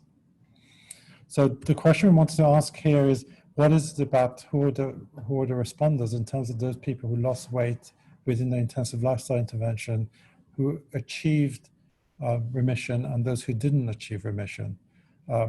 What's different from them? So you can see there's no gender difference, there's no difference in marital status, age. However, diabetes duration is interesting because it shows that those who responded had a shorter diabetes duration. So it could be that they're at an earlier stage of disease. The other area to look at is snoring. Interestingly, greater snoring was related to, was higher snoring in the non-responders. And interestingly, sulfonylurea was higher in the non-responders compared to the intervention group. Next slide, please. In terms of glycemic control, those who had better HbA1c, better glycemic control early on were more likely to go into remission. As you can see, it's highly significant at baseline and also at 12 months. Additionally, the other factors that came across was fasting glucose and also high uric acid at baseline, but this was not significant at 12 months. So those ones who have shorter duration diabetes, have got better diabetes control, are more likely to respond to the intervention in terms of diabetes remission. And I have to say that these two groups both achieve similar weight loss. There's not weight loss between these two groups. Obviously, weight loss is a major driver of remission, but between these two groups, they both lost weight, but the responders had worse control to begin with. The responders had better control to begin with compared to non-responders. Next slide, please. Now, we had the usual adverse events that you would observe in a clinical trial using meal replacements and changing diet. So we had the constipation, the dizziness, the cold intolerance, and the hair loss. But I wanted to point out, because we were talking about COVID here and increased risk of infection, one of the things that we notice here, if you look at common cold here, is much more frequent in the intervention group. This is in phase 1 where they were losing a lot of weight, and again also in phase 3 where they were going to meal introduction. Now this could mean two things.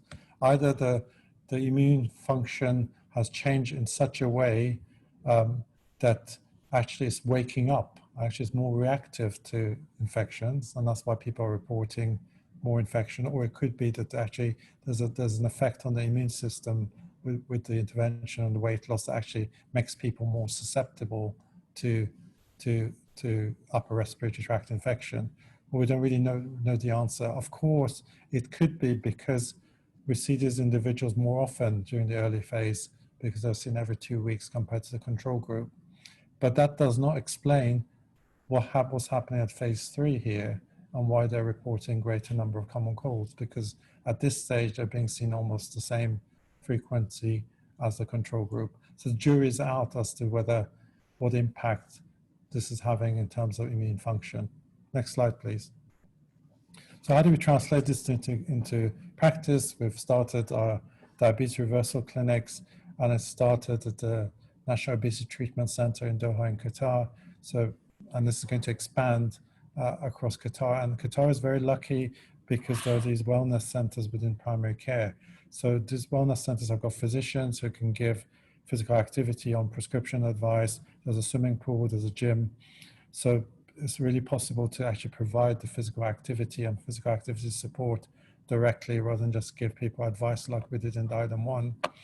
And also what's occurring in Qatar is there's going to be a national screening program for adults to screen people with diabetes. And once we screen this individual, the earlier we intervene, we can get them straight into a diabetes reversal study and prevention study. Next, please.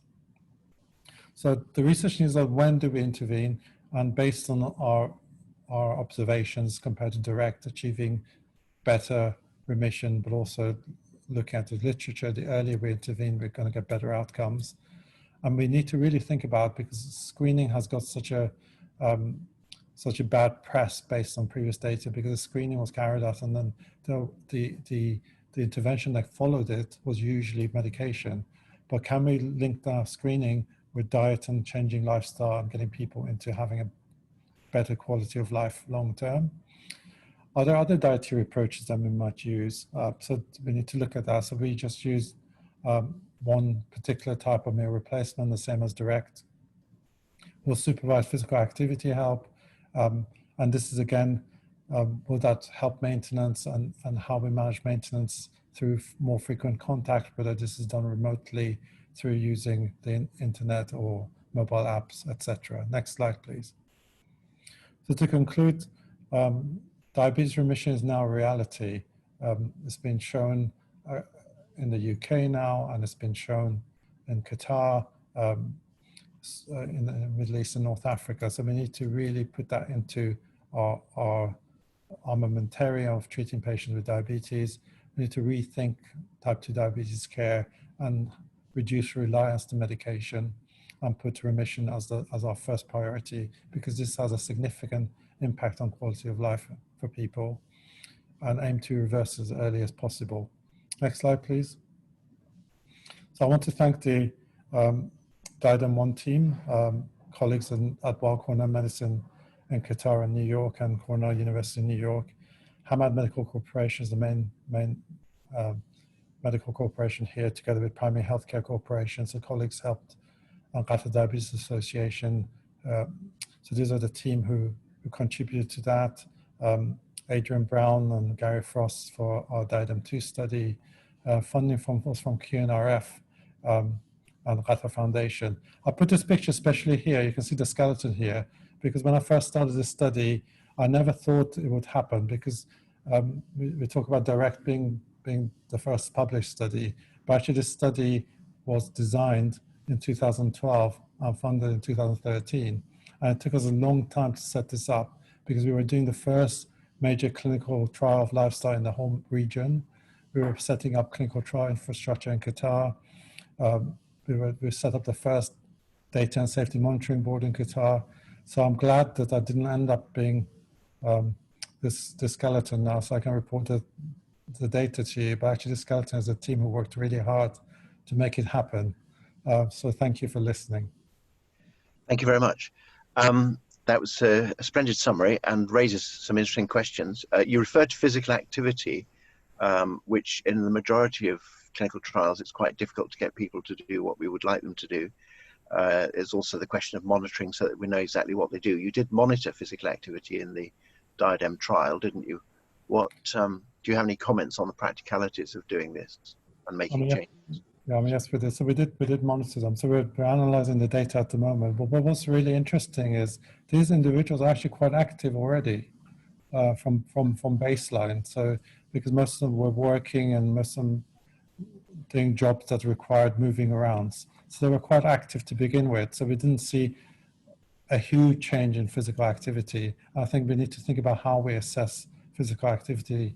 I don't think actigraphy is really good enough. So in future studies, we need to look at fitness and look at ability of fitness more than actually measuring activity through accelerometry. But using from the questionnaire basis, we used the International Physical Activity Questionnaire, which we reported, and the outcome showed that they were reporting being more active. But generally, we find that because they're young, they were fairly active anyway. And you don't really need to be, like I said, you only need 200 to 300 calories difference. You don't need to be hitting the gym to be able to achieve that. Mike, do you want to make a comment or a question? Turn your microphone on, unmute your microphone. Yes, I can hear you now. Yes. You've turned me on, thank you. Yeah, I agree entirely with what Shahrad was saying about physical activity. In DIRECT, we measured physical activity using accelerometers, and essentially we found that despite encouragement to increase physical activity after losing weight, they didn't do it. You've heard from Denmark that really the same thing happened there. And efforts to increase physical activity have been very, very unsuccessful. We simply haven't been able to do it. The Look Ahead trial similarly found basically no reduction in cardiovascular risks through their physical activity program, although of course there was from 10 kilograms weight loss in Look Ahead. So we're not good at helping people, encouraging people to become more active. And I think perhaps we should recognize where our strengths lie until we have a better way of doing that, and focus very strongly on the weight loss. And that is the big one. I think if people can lose the weight, they're going to get shot of their diabetes. They'll no longer be diabetic. They will lose their risk factors, even if they're not becoming more physically active. Thank you. A comment then, it's not clear who it's from, but the population in Qatar tends to be transient, with people coming to work for a few years. Is that going to present you with a problem in terms of doing very long-term follow-up and long-term outcomes? I mean, this is one of the reasons that we're actually worried about doing long-term trials here. And in fact, we were lucky that we have such a great retention in our population, which was fantastic. But now, as the program goes into the general population, then we're going to have more of the indigenous population benefiting from that. But we were really lucky that we always worried about people going away for holidays, and there are also lots of challenges within the Middle East, like the Ramadan and Eids, and people having buffets and all kinds of things. And people in the study actually managed to overcome all that, which was really surprising to all of us, that actually they got it and they managed to control things despite having lots of temptations. There's a question from Michael Livingston in Adelaide in Australia. Do we have a broad view on economic advantages of use of programs that start with the TDR over alternatives? Now, I know health economic analyses have been done. Mike, do you want to comment on that? Yeah, we've now published 3 papers on the economic analyses around DIRECT. They are very specifically in the setting of the National Health Services, plural, in the United, supposedly, Kingdom. They're very different, but the principles of diabetes care are essentially the same within Scotland and within England under different national health services. And what we found there is the most recent analysis was a long-term cost effectiveness over a lifetime projection. There is an upfront cost of establishing a service and putting patients through a weight management program, but that is immediately offset by reduced costs of drug prescriptions and reduced costs of hospital visits and referrals for a multitude of things, including minor infections. I was interested that Shahrad has found more minor infections in his intervention group. We actually found less, and there were less referrals to hospital. So there are economic advantages accruing, and the projection was very precise, and they have indicated that the cost of the intervention would be recouped within 5 years from the beginning, and that over a lifetime, the total healthcare costs of people who go through this intervention will be less than those who do not go through it under current NHS guidelines. So there's a huge advantage, and in fact, one can make really no argument for not providing a remission service, other than the fact that you do need to have a decision made which will divert funding for a short time towards setting up the service. And that probably applies in almost any funding arrangement, even with private healthcare. Individuals in countries where there's private medicine will be spending a lot of money themselves out of their pockets for their diabetes and getting a great deal of pathology at the end. If they can get remissions, they're going to spend less money and have less complications. Yep. Thank you very much. Shahrad, do you want to just make a comment? We're in the process of doing some health economics, but one area that people don't normally look at and what we observed was actually the family was getting slimmer and family was losing weight and becoming healthier as well. So that has repercussions in terms of costs as well. So it has a wider effect than just individuals who is affected with diabetes. Yeah. Okay, could we just briefly, and I'm watching the time, we've had such an interesting morning with lots of good questions that we're getting close to the closure time, but in the last few minutes, could I just ask, do we have any information about other inflammatory arthritis problems, Henning? Any other trials in any other areas, such as gout? Well, as you may know, we have conducted a trial, not yet published, with gout, and I can say that the results are so positive that it should be definitely implemented worldwide. But we are struggling with the final statistics. But people with gout can lose weight, get better. Their uric acid decreases. They don't get gouty attacks as we would have expected with the major weight loss. But exactly the same program as I showed you for the knee participants has been conducted with gout with very, very positive results. Yeah, thank you. There is a question from earlier on in the day, which was addressed to Mike. What is the position with regard to using partial meal replacements? In other words, is there scope for using a mixed conventional meal and 1 or 2 meal replacements per day? Well, I mean, I would have to agree with Henrik and with Shahrad on this score, that if you give people the option of chopping and changing and the element of choice comes in, then there's an immediate opportunity for slippage. And I think our patients, we have detailed qualitative analyses of this as well. Our patients found the discipline being restricted for a short period, and well, short is 12 weeks short. I don't know, it was regarded as acceptable. That the discipline of saying, no, I'm not going to a restaurant, I'm not eating with my family, I'm not eating, I'm not having a nice latte in a restaurant with my friends. I'm going to take this very seriously, as you would the treatment for a cancer. We're going to take this seriously. You're going to hope for a remission in 3 months and take it very seriously. And that discipline rang a bell, and they were able to adhere to it. And the minute you start offering, oh, well, you can have 2 meal replacements and something different for your evening meal, which has been proposed in other areas, that does introduce slippage, and the patients tend to do less well. Yeah. Have some experience in managing relapses, so patients who start to regain weight. And one of the things we did in Direct was to offer them a short course of total diet replacement or the use of meal replacements at that stage. And the ones who had the total meal replacement are actually attended, I think as much as anything, it was the actually return attending the clinic, which was the prompt, whereas those who used just meal replacements didn't do so well. Yes. Okay, well, thank you very much indeed. I'm afraid the time has run out, so thank you very much indeed for your participation, splendid presentations. We've had a very good discussion. Thank you very much to the Secretariat as well, Felix and Andrea, for organizing this. Thank you to the over 100 delegates who participated and for sending their questions through to us. There will be recordings later on. Please can I encourage you to complete the evaluation forms. I'm sorry, Carol, we didn't have a question for you in the discussion, but it all worked very well, I think. I may have to be a little bit hesitant, but I have a feeling we may well organise a follow-up event sometime in the autumn. So we've had a great time. Thank you. You can go to the website and look for the recordings and the other files related to this meeting a little bit later on.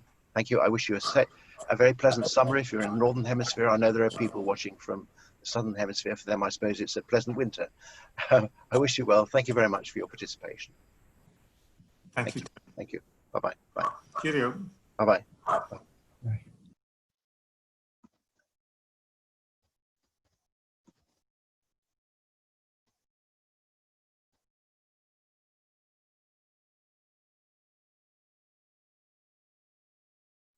Just press leave, Henning, in the bottom right-hand corner.